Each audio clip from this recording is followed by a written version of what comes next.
Hey everybody, John Gums here, Dakota Grappler Live, coming to you on another Wednesday night during the wrestling season. Privileged guest, I tell you what, good friend. His dad has been over the years to me and my family, and I have been a fan of this young man for a long time, Kyle Burwick. He's been in a major transition that you guys have heard, and we're going to talk a little bit about that tonight. We're going to talk just wrestling in general, some feelings. Hopefully Bill will hop on after a bit. I know he had a board meeting and some stuff to do, so I will have my cohort right with me, and we're just going to talk a lot of wrestling. Kyle, I'm going to change the screen view here a little bit so we can get some bigger faces there. Gotcha. But I can zoom back out after a while when I got these little buttons, they can see the tournaments behind me that are happening in North and South Dakota. Yeah, I noticed that. I put a few things on the board as I start putting the rankings together, because I only do rankings about every 2 weeks or so, because it takes me a long time to get them done. So I start marking down tournaments for myself and going, okay, what I have to look at. Yeah. And I'm at my school. See, what's interesting is my school allows me to do this type of thing. That's awful nice of them. That's awful. And so after school, I can sit here and I got boards. I got lots of stuff to do, but I would do this at home. But I have a boy that's also likes the internet a little bit while I'm gone. And if I take all the time, then something happens. But first thing, I just wanted to ask you, how do you feel comfortable wise in Nebraska? Tell us your little story, and then I'll ask some questions. I think the main thing is that everybody knows you transitioned from Wisconsin to Nebraska. So tell us a little story, and then we'll go from there. Yeah. First off, I want to say thanks for having me on. Again, it's been a little while. I loved it last time I was on. That was already like a couple years ago. Probably. Years ago, yep. So, geez, time is going fast for me in college. I can't believe that I'm already, I'm almost done with my undergrad degree. But I feel so great here at Nebraska. Like it feels, it truly feels like home to me. It's location wise, I really like Lincoln. It's a much smaller field than Madison was, and I had a great time in Madison. I was really grateful for my experiences there, and like getting out of my comfort zone. It was a really big culture shock going to a school that big and being on a campus like that. But I feel much more at home, welcomed here, more inside my comfort zone. Lincoln is not a very tight city. It's pretty spread out. I know the population is pretty big, but the school is great. I transitioned into kind of like a more general education major than I was in my past physical education major. So the transition was really good. I was able to stay on course and be able to graduate in a good amount of time here, and then use my next 2 years. I'm very fortunate that at the time of my transfer, I was at the end of my junior year academically, and I still had 3 years. So this is the first of my 3 years. The transition's been great, coaching wise. In my recruiting process throughout high school, this coaching staff was a coaching staff that was very much at the top of my list, a high priority. So, when I entered the portal and they gave me a second look, and they said, hey, we want you to come out here and check it out. We still think you follow the culture and are great for the tradition, great for the program. It was kind of a no-brainer to me. I remember Coach Manning and Coach Snyder when they came to visit me during a fall football practice. And we're watching our 9-man football practice. So that was a pretty good memory. So I've fit in really, really well with the team here. We have a pretty dang tough team, and we have a great tradition and a great mindset of, we're anywhere you really look, we're kind of seen as, well, nobody's talking about Nebraska. Nobody's talking about, they won CKLV, we don't really pay any mind to that. We just want to focus on what we're doing, what our culture is, live in the present, and really focus on what's our next challenge. What's our next challenge as a team. And for us, that's Carver Hawkeye in 2 days, Right. And that's what a great experience. I've been I've had the opportunity to wrestle there one time already, so I'm looking forward to, getting another crack at it. Mhm. And, our coaching staff is really, really solid, top to bottom. You got Coach Manning, very, very wise guy. He brings the energy. Coach Snyder, he's got a way more, methodical, like precise approach. It's great having Coach Kokish on the team. He was part of the teams, that were really, really successful in the Big 12. And, back when JB was wrestling for us. Yeah. And Wagner, South Dakota boy. Wagner, South Dakota boy. And it's awesome, having that connection with Coach Manning and Coach Kokish, both South Dakota guys. Mhm. And, Well, they have a rich tradition of recruiting from South Dakota. big time. You're talking Mobridge boys. You have Sure. Yep, the Jensens, Mm-hmm. Jensens out of Mobridge, and then it goes back. You think of the Shears out of Mobridge actually Mm-hmm. were there originally, and they're Olympic people. So no, they have a rich tradition in Nebraska, and they have a culture like none other. Mm-hmm. You think a lot of, but I've visited a lot of coaches along the way. In fact, I had Manning on the show probably a year and a half ago when the Olympic trials were going on. Oh, Actually, sweet. the week of the Olympic trials, and in the background, I could hear Jordan Burroughs because he's on coach. And he's going, "We got to go to eat or something," because I think they were weighing in that night or something. Yeah. And he had the worst internet connection almost ever. But it was one of those. I was almost saying, "Hey, pull him on the screen." Yeah. I'm kind of blessed. This Dakota Grappler has done a lot of things for me, but I've always wanted to promote the sport. I've had Dan Gable on, and so I was going to talk Iowa wrestling with you a little bit too. Yeah. Because you're facing them very shortly. But I have a couple major questions as being a small town boy.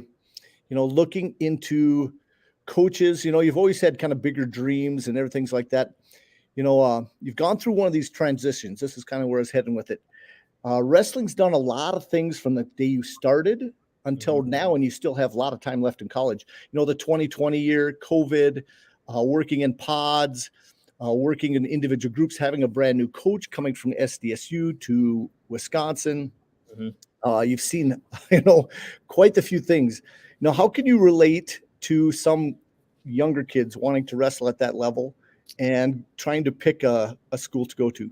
Yeah. So, that whole process begins with a lot of belief, not listening to the outside talk about, well, you're from a small town, you're from a small community, you're from, that's something you can't control.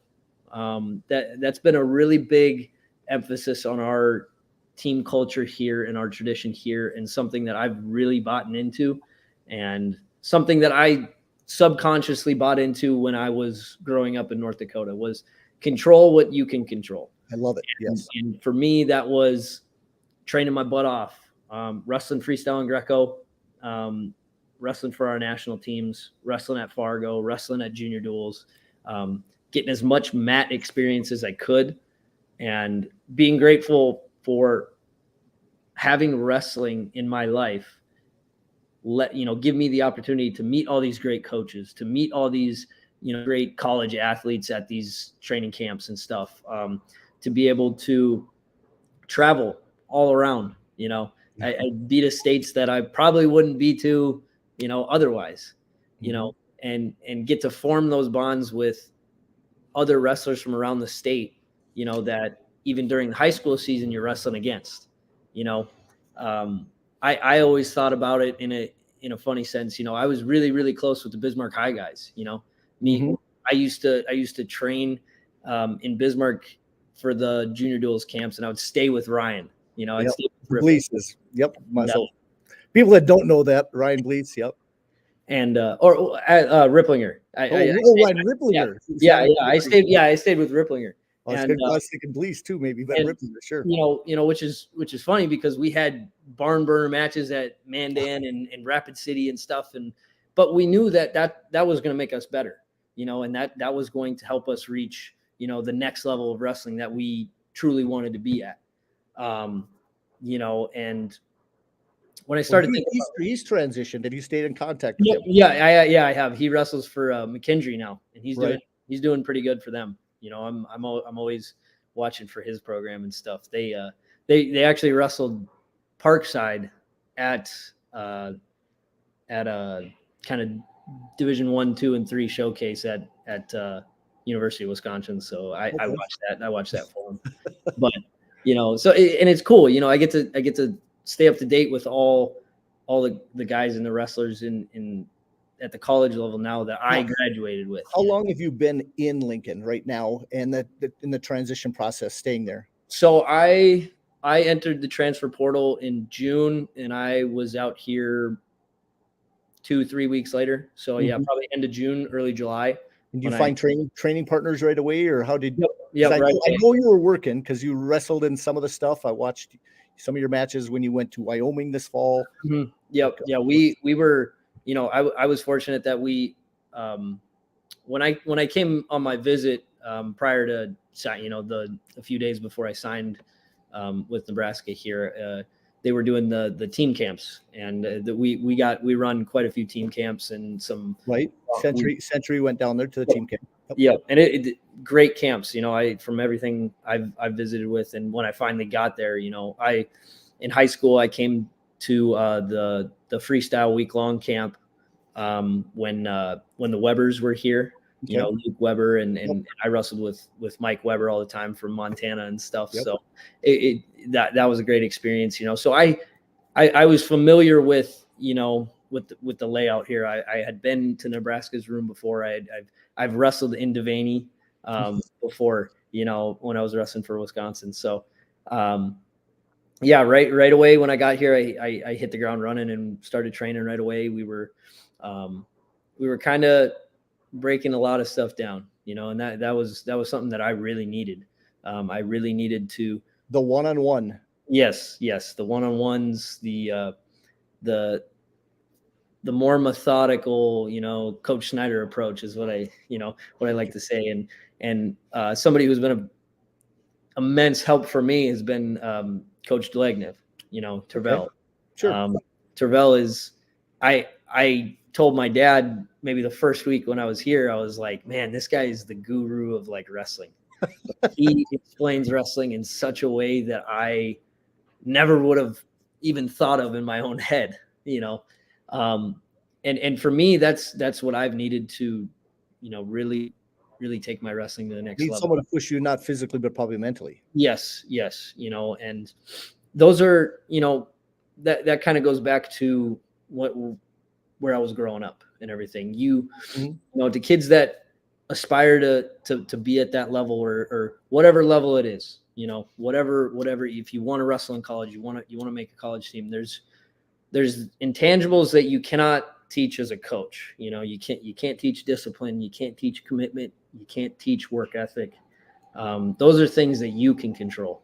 And it's funny how it comes full circle. If you truly value those intangible things, you can learn how to defend a shot a certain way. You can learn how to scramble. You can learn how to get out of the bottom. You can, you know, you can always be a student. And that's ultimately what coaches look for. You know, they want to look for guys that work hard, that follow their values, that are disciplined, committed, and willing to learn and willing to roll. There's a lot besides coaches. Wives look for that. Yeah. I guess that's advice that goes with a lot more than just college coaches. But you know, it's within your grasp. You know, I would give that advice to, you know, and I love it when, you know, I have high school kids that are, you know, they have my number and they're able to reach out and they say, you know, hey, good luck, you know, in this upcoming duel, or, you know, hey, good luck this season. And, you know, I'm able to be in that position that I can give them advice for that, you know, and a big part for me, that's been coming back home and running camps in the summer and stuff. And your ultimate goal someday is to be coaching somewhere, doing something like that. Now, level wise, would you like to start college bound first, kind of look at college coaching? Yeah. So the more I've been thinking about it, the more I've kind of thought about, initially I thought, hey, I'd like to go straight into high school, straight into middle school, high school, kind of that level. But the older I've gotten here, and I think maybe by the time I'm done with my grad degree, I'll probably have that kind of figured out. But I would like to kind of jump into that college coaching. I know I'm going to finish a little bit. I'm going to finish my grad degree a little bit after the time I'm done competing for Nebraska here. So I was thinking maybe I could get some experience, be a volunteer coach, see if I could be grad assistant type things. Be a grad assistant coach under these guys. And, that's a goal for down the road a little bit, but I got some options, and I'd be really, really open to being, a coaching apprentice and kind of really learning that whole new side underneath those guys. So, but it's cool now. I'm able to kind of get some more experience coaching with like some of the smaller wrestling clubs in Lincoln here, that they use our facilities, they run practice. Actually, I was supposed to be helping out with their practice tonight, 6 to 8 p.m., but the weather, they kind of canceled it. But that's something cool too. I get the opportunity to not only be going to school and wrestling here in Lincoln at the time, but it's like, I can work out during the day, and then I can go help out with, one of the local kids clubs in our own room at night, and just, form some relationships with those kids that come up to me after the duels, this past weekend. And they're, hey, good job. Are we going to see you at practice this week? Stuff. So it's a cool experience when I'm able to be in that coaching role. So I'm looking forward to that being the next step once I'm done competing. Well, that's awesome. No, I've thought of it a lot. In fact, when I was getting done with my college, I actually thought I was going to be a college coach. I was helping out as assistant coach at Valley City State University when they dropped it because of Title IX wrestling. And, so I honestly was looking to probably be the head coach there in a few years. That was kind of my plan, because I was already TAing chemistry classes at the college and doing little things that way. And yes, you're getting in there. And I'm going, okay, just, you're not making a lot of money by any means, and you're not going to be able to support a family yet. But I hadn't planned that yet for that at that time. But the true story is, as soon as they dropped the program, a guy by the name of Kyle Jensen out of Mobridge, South Dakota. Yep. His boys went to Nebraska and were heavyweights there for several years, got lots of victories under their belts there, and were pretty raw. But he's the guy that got a hold of me and said, hey, Mobridge needs a wrestling coach. And that's where I started my high school teaching, was out of Mobridge. So I've always mentioned that the wrestling community is tight and small, and you get to know a lot of people. And next thing somebody mentions a name, like last week I was mentioning, I talked to the new Dickinson State women's coach, which I know Dad was applying for it, and he was on last week, and he started to throw out some names, and it was just like, bing, we knew each other. Kind of, I had never met him before, and all of a sudden, I knew half the people he knew. yeah, exactly. And it's like, hey, I know that guy. Yeah, you know that guy. Yep. And I just really feel wrestling brings something. I don't know. I want to compare it to other sports, but you can't. It's its own breed. You have to be mentally tough. I really think it's the most mental sport over. And if you start thinking of other people besides yourself, doing what's right for you, if you start thinking about other people, then you're going a downhill slide. And so it's almost anything in life that, self-promotion and self-advocacy is a little bit different than one another. You have to advocate for yourself as a wrestler. And I think that we talked a little bit behind the scenes that's not always easy. No. To step up and to be able to say something, because wrestlers are people that are willing to follow anybody and to do and run their head into a locker or through somebody, because that's how their mindset is. They don't always advocate for themselves, because they get stuck in situations and they just try to bear through it, because that's what wrestling teaches you. Anything that's tough, you have to fight through it. So sometimes you have to also have guidance from the right people. And this whole process, I was worried because I was hoping you were getting the right advice. And I listened to Flo and I listened to all the other, and you made some pretty good conversations for a while. I don't know, you probably tried to stay out of listening to it, but people didn't know, but imagine, you got national coverage for your situation. And I think it's going to actually be positive for wrestling. If you don't know that, by you kind of getting in that in between, I call dead zone with in my own head for the portal. Mm-hmm. There's that dead zone where you can lose a whole year eligibility, but yet you could go later and not lose that whole year eligibility. Exactly. Is kind of freaky. In my head, it doesn't make any sense. Trust me, it did not make any sense in my head. It didn't make any sense when I was speaking to my family about it. And that was my kind of whole mindset going into, really starting that process. It was like, okay, if, but part of this also is that maybe there needs to be some education, because the self-advocacy type side I'm thinking about here is that every athlete needs to be educated on the system, because if they're not, coaches will just let it go fly out of the way, and not say a thing, because of course they want to keep as many wrestlers as they can. Exactly. But I don't think that's they shouldn't be doing that. No. And that. Yeah. At the end of the day, it's like, yes, have these rules, has the addition of the transfer portal and the one-time transfer exception, has it been beneficial to the student athlete? Yes. And rules are now in place to protect the student athletes.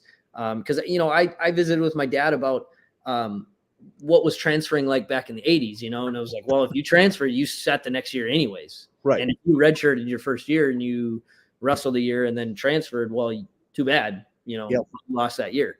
And so I after this whole process, I think the transfer portal and the whole one-time transfer exception, it's beneficial to the student athletes. It's great. Right.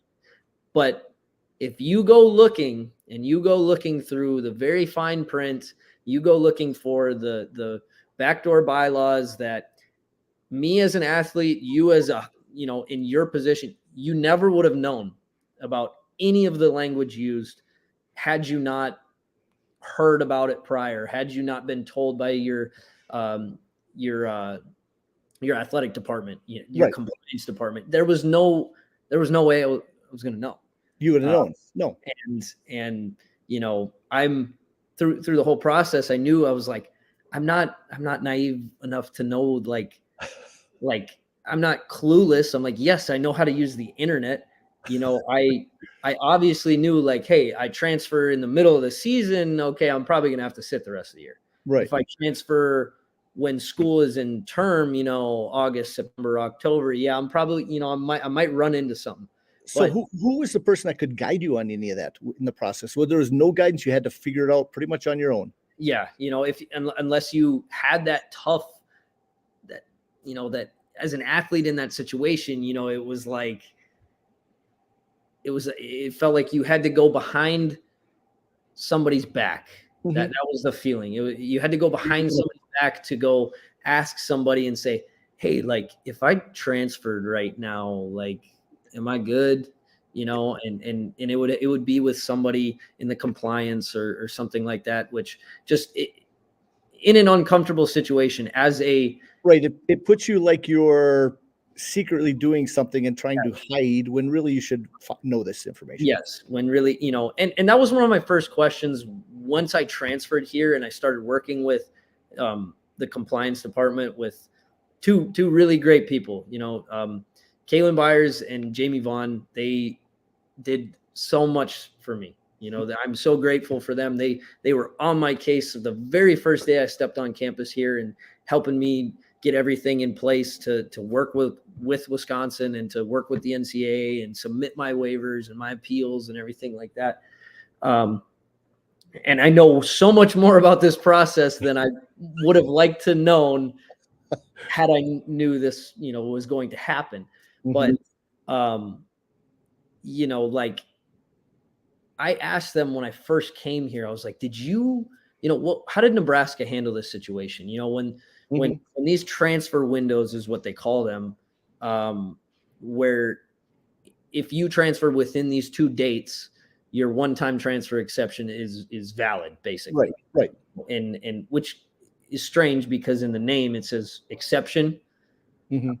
But then I asked them, how did Nebraska handle this? Well, the whole athletic department, the whole compliance department, we were under the assumption that when the NCAA adds these rules, we just have to let the student athletes know. We let everybody know, regardless of, obviously we don't want you to transfer. Right. We don't want you to leave, but for your benefit, here are things that can affect your life. Here are things that can affect, and if you don't want to look into it and then you change your mind later, you can't say you couldn't have known. Right. So, that's just where I feel strongly in the position of, if it's not the institution's responsibility, then does it just fall on the student athletes to know these things? Mm-hmm. And I knew, like, throughout my process, if nothing like this would have happened, where finally the NCAA granted my waiver, and I was very grateful for that. But had I had to sit the whole year, I knew that talking about it, getting it out there, conversation, like, can we ask somebody about these things? Can we get a conversation about this? Maybe this can help some kid down the road. Mm-hmm. And they won't have to run into something where, hey, you remember what Burwick's situation was? Like that was pretty unfortunate, and I was lucky enough to have an extra COVID year, right.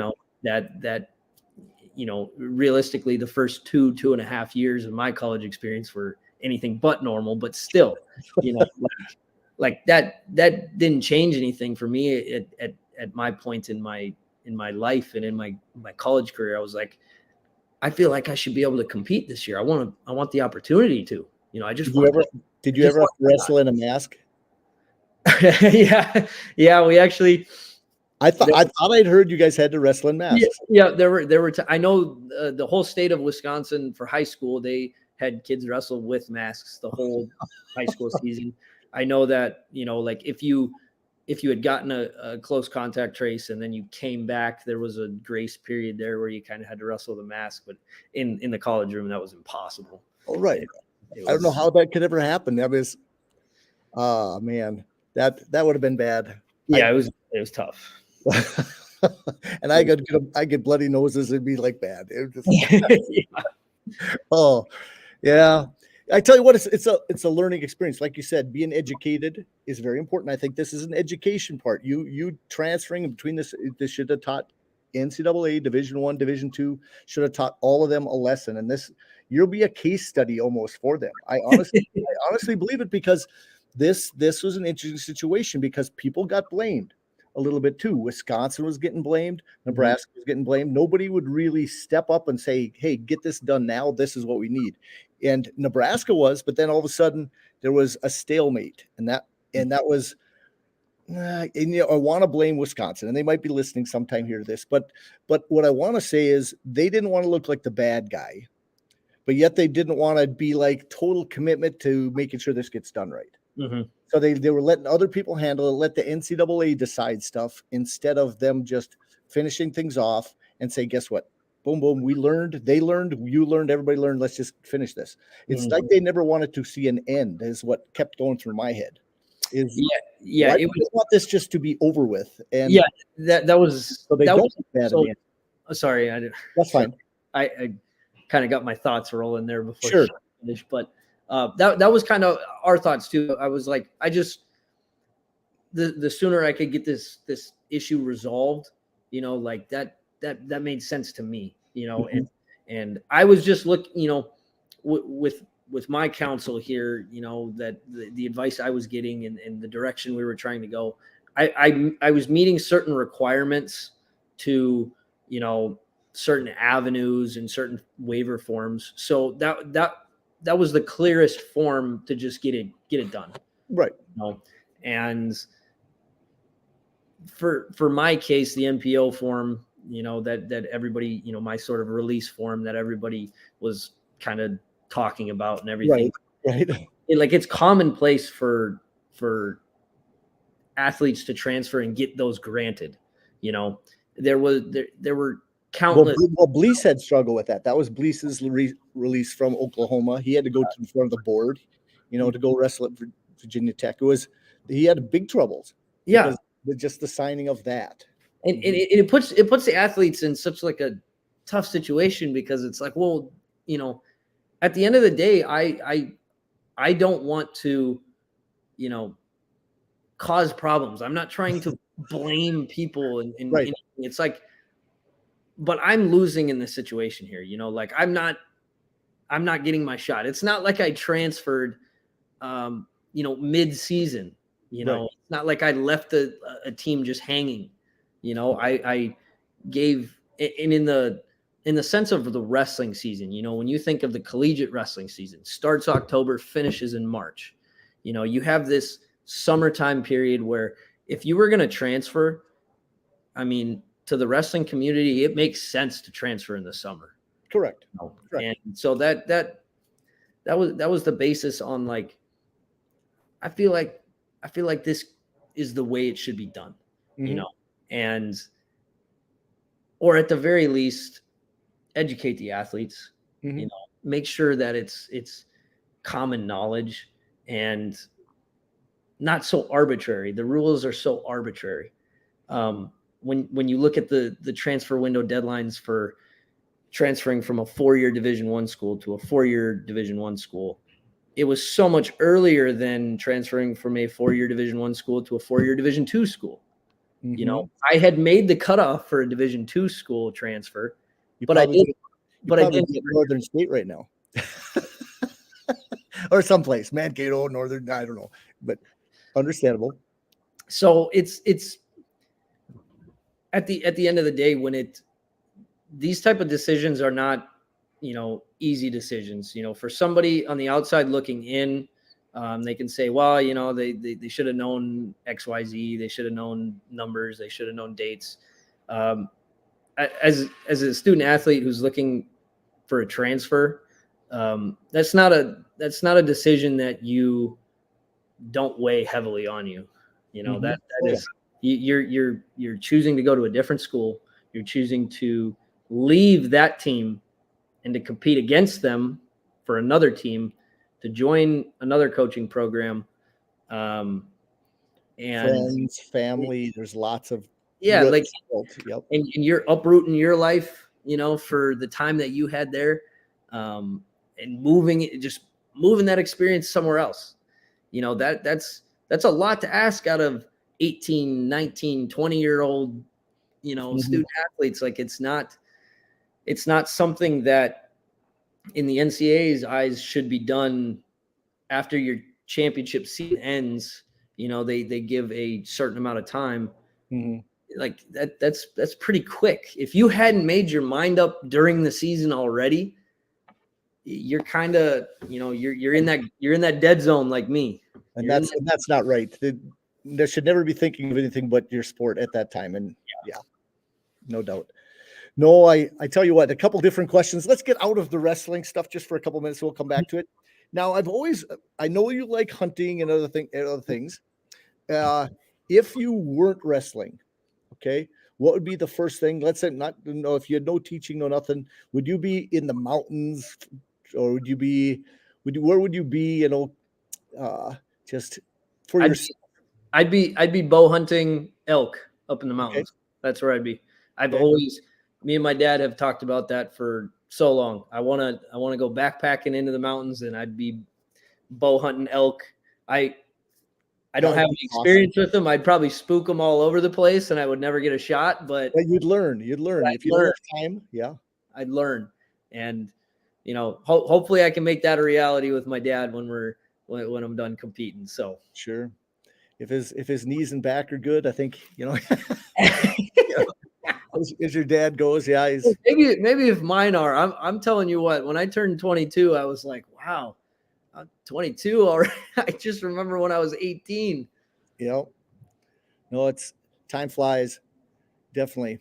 How about other sports? If you weren't wrestling, what other sport would you pick? Football. Football was I won't lie. Football was the first thing that came to my mind when I was getting through all the sports as a little kid. I was watching all the highlight videos, the college football videos. I played all the college football video games and stuff. And I was like, Dad, I'm going to make it to the NFL. I was like, I don't, I know I'm going to be short, but I'll be Wes Welker. I'll be somebody. And then I got to, 7th, 8th grade, and I was still weighing like 85 pounds. And, I was playing football, and I was like, yeah, I don't think I'm going to be big enough. I think I'm going to stick with wrestling. Oh yeah. How about your pro football team? Minnesota Vikings. Yeah, I'm a Vikings fan. I knew it was going to pretty much happen this weekend. Me too. I'd love them to win, but if it's not going to happen, I wouldn't be upset. I couldn't be. I've gotten my hopes up for so long. I thought the year I thought it was the Minneapolis Miracle, and I was like, oh my goodness, they're back in the NFC Championship. They got the Eagles, and then they just get blown out, and I was like, that was 5 years ago already. Oh my goodness! And I remember. That one broke my heart for the final time. So this season, I told all my teammates, they were winning games and 11-0 before the playoffs with 1-score games, and they were all telling me like, "Hey man, like they might be able to make it." Or then I had the ones, they're frauds. I'm like, hey, this is just extra football. I'm glad they won the NFC North. That was the championship for me. Right. As long as the Packers aren't on top, I agree. Exactly. No, it's funny. I'll bring it back to wrestling a little bit. Just thinking of some of the older coaches, I was thinking I wanted to tell people out there that New Salem is having a big celebration for the East-West. And how many times did you win the East-West? 5, I want to say. You won it 5 times. Okay. You might be, because they're having I think it's the 60th year this year. That's not really this weekend, the following weekend on the 29th, I think it is. So I told them I'd promote it a little bit, but they want to have a reunion. So anybody that's been at the East-West or been a champion, they're going to have a big celebration in New Salem.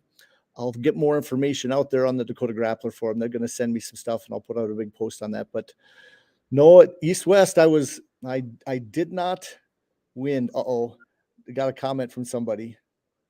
Coach Steiner. Yeah. No haters. Go Pack.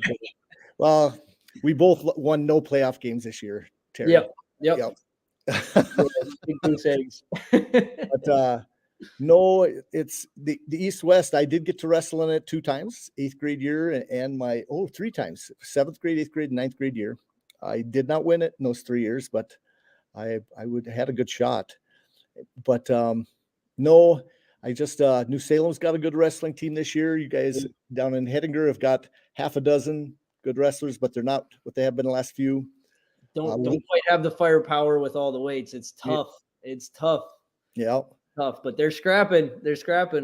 See, now here's the question for you. How do you like your dad being a football coach? Now, he wasn't a football coach for many years, and he's taken over that. I haven't got to ask him on here that, how is it coaching football versus coaching wrestling, Friday night versus Saturdays? Get his opinion. Has he said anything to you? He brought the same energy. He brought the same energy to football. My football IQ while playing was a little bit less than what I kind of thought it would be. So I would bust around. It's 9-man football. Yes. Yeah. 9-man. And playing man coverage as a corner in 9-man was difficult because, it was always, I should play pass first, but I'm pretty sure they're just going to run the ball. So then I'd get burned over the top, and, it was tough. Like it was tough for us in my later years. We won like 3 games in like 2 seasons. It was tough when, your team had maybe 15 guys suiting up for the game, and the other team they had fresh guys coming in and out the whole time. So I didn't step off the field, which I love. You can't control other people in a team sport like that. Exactly. So I had a great time. I had a great time, and my dad was always putting in schemes, and sometimes I would. I remember as a kid when we were still the Black Devils. We were still the Hettinger Black Devils, and I would would play the old Madden games and stuff, and then I would draw up my own plays, and I'd give them to my dad after school. I'd be like, hey, I think this will work for you. And then he would put them in, and then I'd be the water boy on the sideline. And I was water boy with a couple of my buddies for the longest time for my dad. And that was always a fun experience. He'd call a timeout, and I'd run the water out there. And, you know, he'd put in those plays that I would draw up after school, and he'd come and find me on the sideline. Hey, this is your play. And then it would backfire. I'd be like, well, why are you playing my plays? They're not good. That's good. It was a great experience, like having my dad as a football coach, a wrestling coach, and a baseball coach. You know, he coached our baseball I knew that too. For quite a while. So it was cool. I got to know like different sides of my dad and different sides of a coach. You know, it was cool. We had a great dynamic between you know, being in coach mode and athlete mode, and then dad and son. So it was a great experience. I loved playing football for him too. Okay. Awesome. No, I tell you what, we're at the 40-minute mark. I thought Bill, he might have got hung up a little bit here, but I want to throw a few questions at you. I know you did this another time, the rapid fire, but I've got a couple new ones in there. Gotcha. Throw some your way and see what you think. So, done the rapid fire. Now we're on show actually 164 this time. Last time you were actually only in the 120s, 130s. You actually, so it's not that many shows ago, but it's pretty good. But okay, here's one you probably need to sort. Favorite after weigh-in meal? Oh yeah. So had you asked me this in high school, it would be an answer that a lot of nutritionists in college would not have liked. You could tell.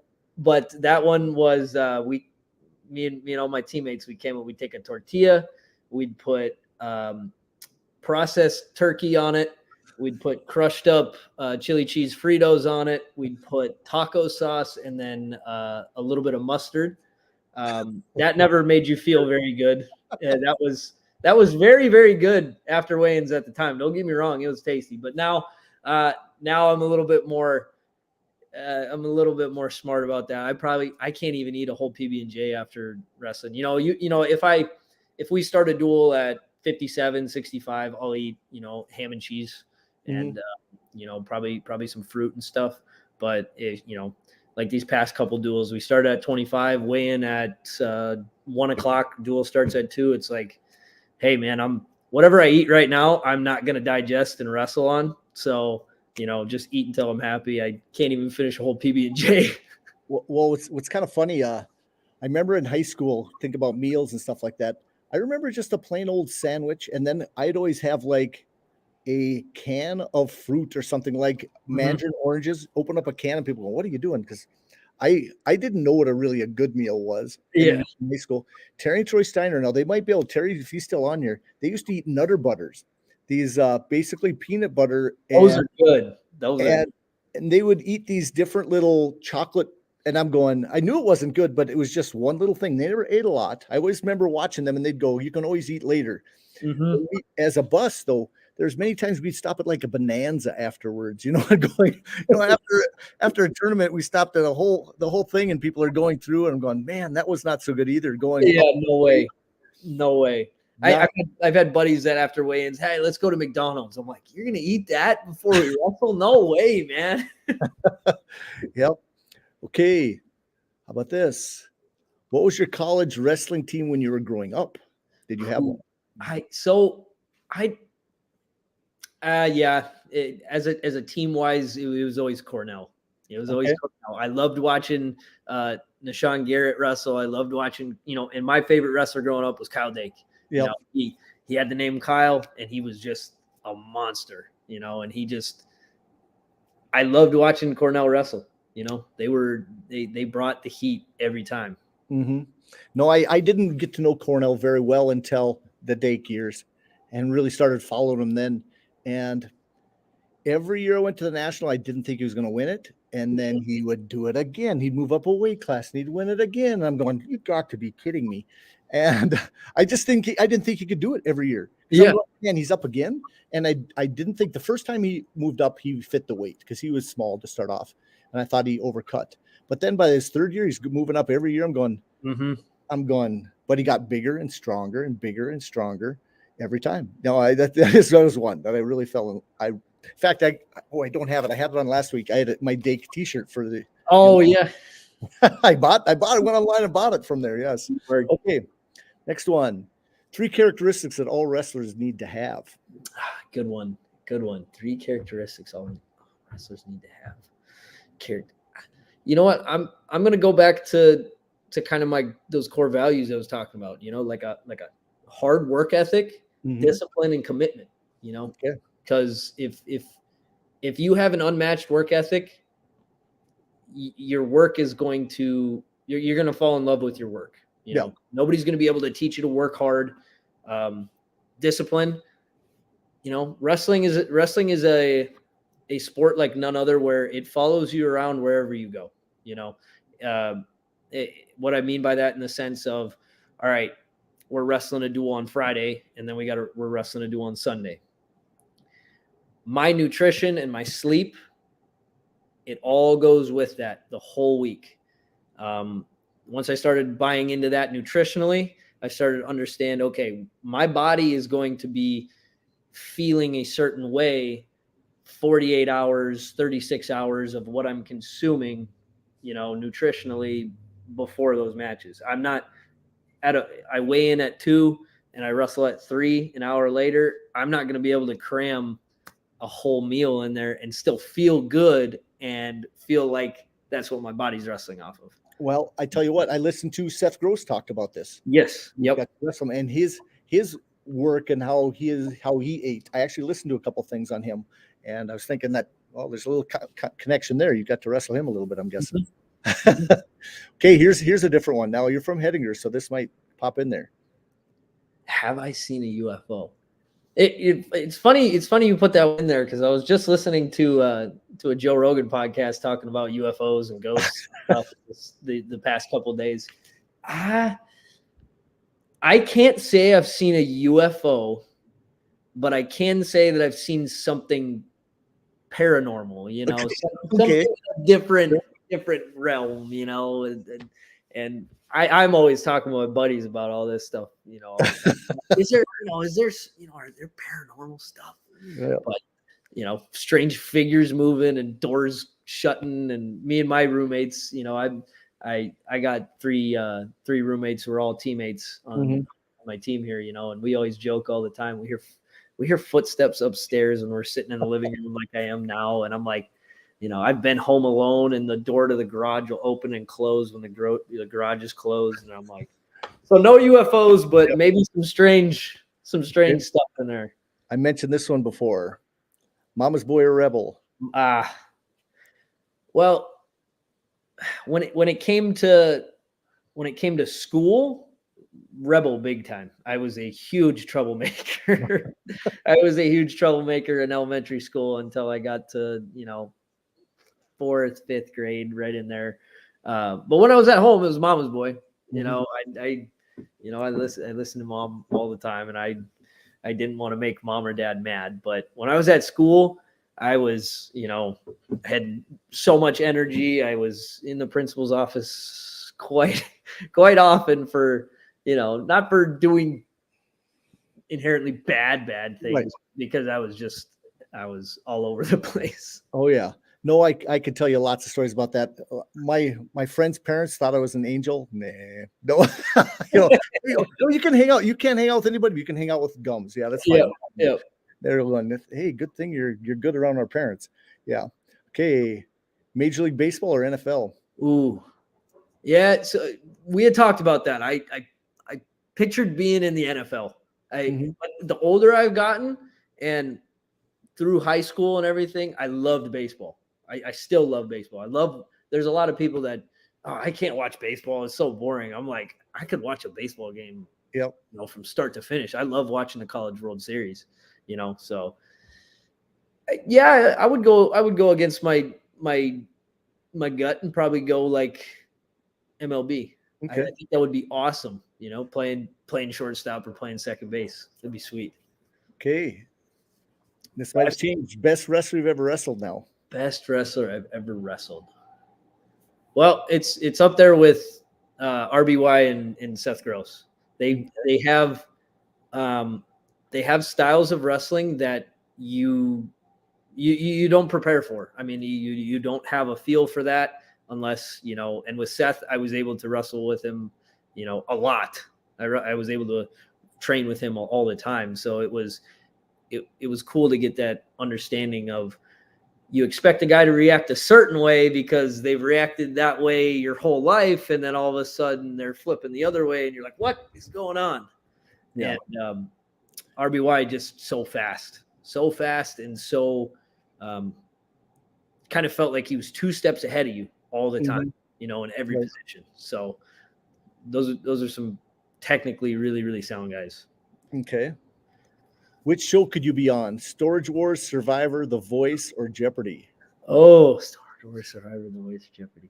I just had a talk with my teammates the other day about Survivor, like who would win Survivor on the team. And I always thought that watching the show, I'd be like, yeah, I could make like these good alliances and I could be physically fit for a lot of the things, but I think I would get voted out pretty quick because I would try and make too competitive early. Yeah, too competitive, and I would kind of come off that way. And I know a lot of the those dudes that show up on the show and they got the macho man alpha male, they just get voted out super quick.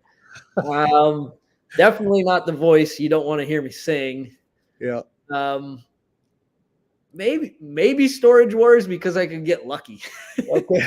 Maybe Storage Wars because I would see a unit and somebody would be like, nah, there ain't nothing in there. And then I'd be like, I'd maybe see like a tag. Find the right thing. Sure.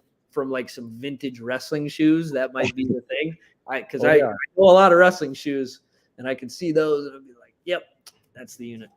Well, what's funny is we were at a tournament. I remember one time I had Jax. Jax grabbed I've got a lot of old wrestling shoes that I've kept over the years. And I know that some of this values, he wore some to a wrestling tournament and you actually stopped and said, hey, those are those.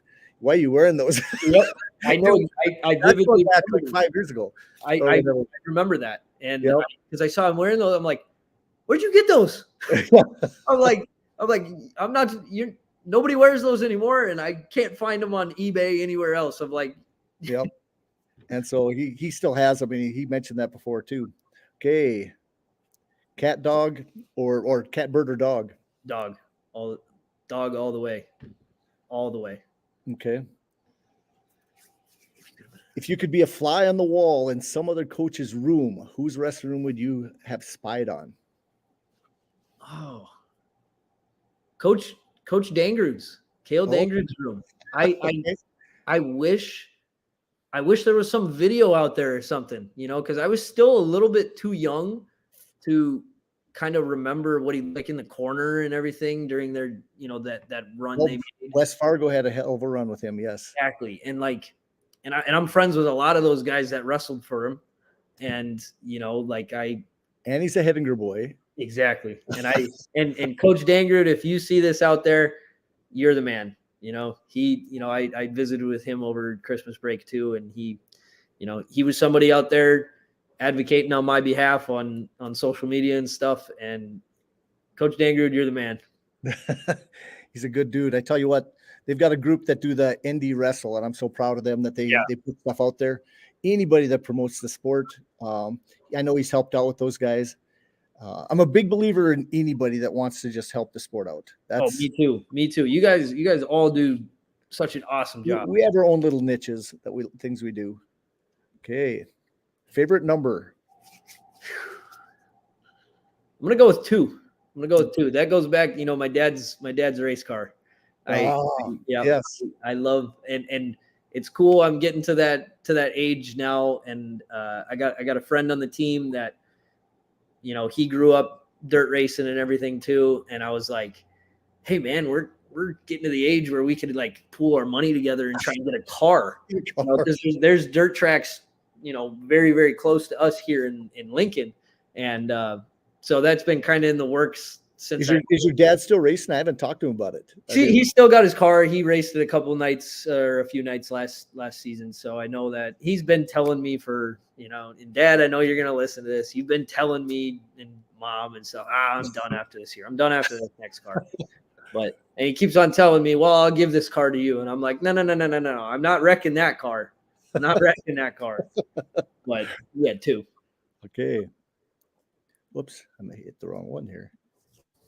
Favorite holiday? I love Christmas. I love Christmas time. Just everything about it. Christmas night service, Christmas Eve service. I love that. I love getting to come home now in college. It's like a fun, now I've gotten kind of used to that experience, coming home over Christmas break. And then a lot of people shy away from that holiday time when competition comes up, because it's like, oh, I don't want to wrestle at the Rumble over this, it's Christmas break, or, I don't want to wrestle at Midlands, I don't want to, it's like, I always embrace that, it's like, as a competitor, one day those tournaments over Christmas break are going to be over, and do you want to remember them as like those times you had a great time and, looked at it a good way, or do you want to remember it as, well, I wish I would have cared about them, So, sure. Well, one more wrestling question. I have one more on here, but what do you think about the number of matches guys are getting nowadays at the college level? I know that's been a little controversy now and then. Yep. And I've always wanted them to get a dual championship together. I know the NCAA really doesn't want that, and I really think it's good, big for the sport. I wish they'd push that. What do you think about numbers and that for our last little conversation? That's interesting you asked that, because I've had this conversation with Coach Kokish and Coach Manning actually over the past couple of weeks, because it's like, on one hand, I understand it from the athlete's perspective, like, especially over the course of our season collegiately, it's hard on your body if you, especially that redshirt year. I got 30, 31, 32 matches my redshirt year. And I had even sprained my LCL in the middle of it, so I missed an open. So I probably could have got closer to 40. But it's a tough toll on your body. I think the match limit or the match numbers is not the problem. It's the length of the season. Okay. Like you start your preseason training in August when school starts, and then you're not done. It picks up, it ramps up in October when NCAA season starts. And then you're January going full seasons, and you're going full steam ahead until March. If we could break the season up into, maybe first semester is the dual portion of the season, and maybe second semester is the tournament portion of the season.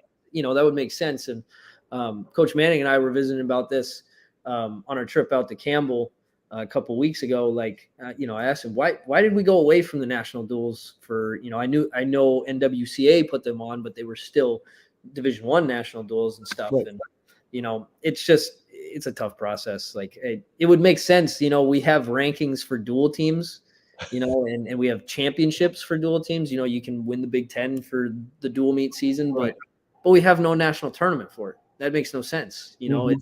And once you get to college, a majority of your matches are dual meets anyways, on the contrary to high school, and wrestling as a team in a dual meet is so much fun.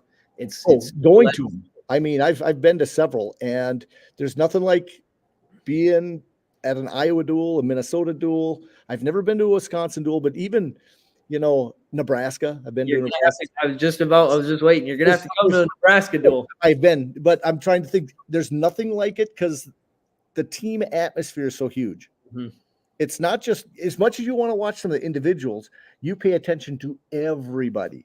Yep. And and the little break in between, five match, that little pause in between is always big. You'd be surprised at how much conversation, adult beverages you can drink, places, little things that, and the camaraderie between different people. It's just nothing like it. And like you talked about earlier, like the wrestling community is so, so tight. Like you can meet so many new people at a dual meet. A collegiate dual meet, and hey, this guy. Well, I know this guy. And the wrestling community is all interconnected in all these tiny ways, and it's super cool. So, but I think the match, it's, would you be comfortable just having 20 matches? Going into the Big Tens. Going into the Big Tens, I think that'd be good. it's a decent number. That's what I'm shooting for. I'm at 12 right now. Unfortunately, I would have had more. Me and Ridge, when we were unattached, when I was still wrestling unattached, we were planning on going out to Midlands. I would have gotten quite a few out there. But kind of the whole Southwest thing kind of put a kibosh to that. So that stunk. I was looking forward to wrestling at Midlands. But yeah, I would say about 20 matches going in, 25 maybe. Last season I had 31 again. So I think, and I had six at Big Tens, 2 at the national tournament. So yeah, that 25 mark is probably a good number. But I can't imagine the toll on those guys that wrestled 40 matches, Cale Sanderson's days. I talked to Tervel. He had 50 matches one year, 50 collegiate matches. Right. And I just don't understand just duels though, because when you get to a tournament, how are you ready for the Big Tens if you've just been or the national? So you have to have a combination of it unless you split the season. Yeah. Right. And, or altogether, if they make the tough choice and just say wrestling is a spring sport, wrestling is a winter sport, and condense it all. I mean, that I honestly believe if wrestling was just second semester, it'd be better for the sport. I do too. I do too. Because you can train in the fall, but competitions just come at second semester. Yeah, and I feel like grades 2 semesters. You're dealing with so many things. Yes, that's the tough part. Like it interferes because you have to switch your schedule. Like your schedule can get pretty muddy the second semester because it worked out better the first semester, but the second semester is more important anyways because it's conference time and NCAA time. So that's so tricky, because so many other sports are only in one certain semester, one term. But I think I'm able to say that from experience because I've experienced the COVID year where we started competition after January and wrestled out to March. And even though the matches were, I had only had 15 matches that season, right? You could have gotten 30 matches, right? That amount of time, and it would have felt so much, better, And maybe if that means wrestling more dual meets that are quads, right. 3 matches, and see, I liked the RTC stuff.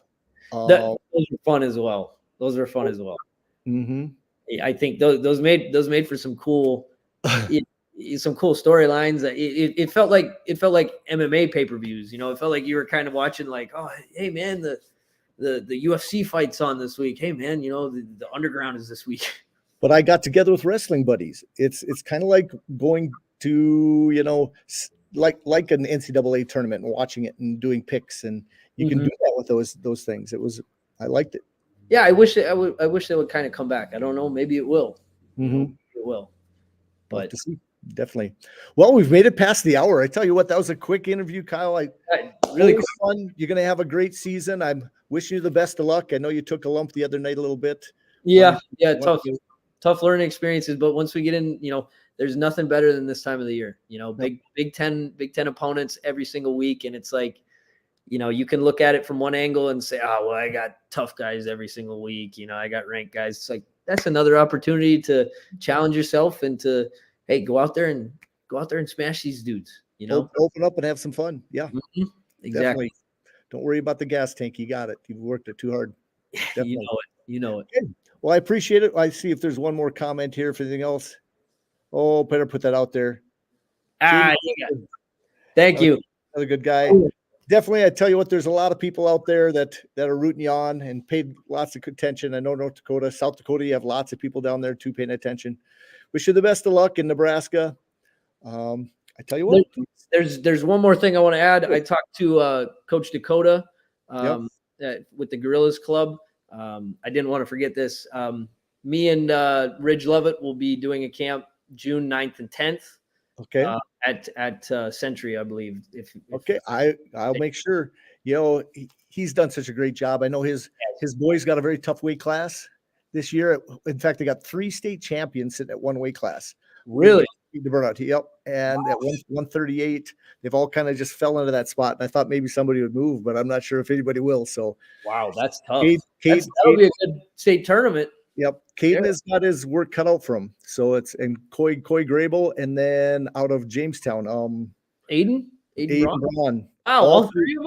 All three. Jeez, those are some studs at that weight. Yeah, definitely. I tell you what, and I don't think everybody wants the competition right now. I don't see anybody running, so it's good. I commend those kids for that. So they'll have to peak at the right time, definitely. Mm-hmm. Okay, well, everybody, Dakota Grappler, if you need anything, we're here to promote the sport of wrestling. Get out there. I'll do a quick peek. I know that people wanted to see. We do have wrestling tournaments. I'll move this just for a second so people can see. Those are the North Dakota tournaments this weekend. We got the big Store Hog. We got the Metro Duels and the Badland Classic out in Killdeer. In South Dakota, tons of tournaments there. I'll move the screen just a little bit. I'll move it up and down so you can see that just for a second on that side. But they've got a couple big ones. The Little B in Parkston is always big. I know they got a couple of girls tournaments, the Governor Wrestling.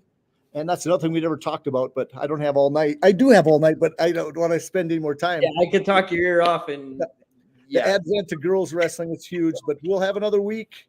And I tell you what, just best of luck. You stay healthy. And we'll visit again. Thanks for having me on. I appreciate it. Hey, take care, guys.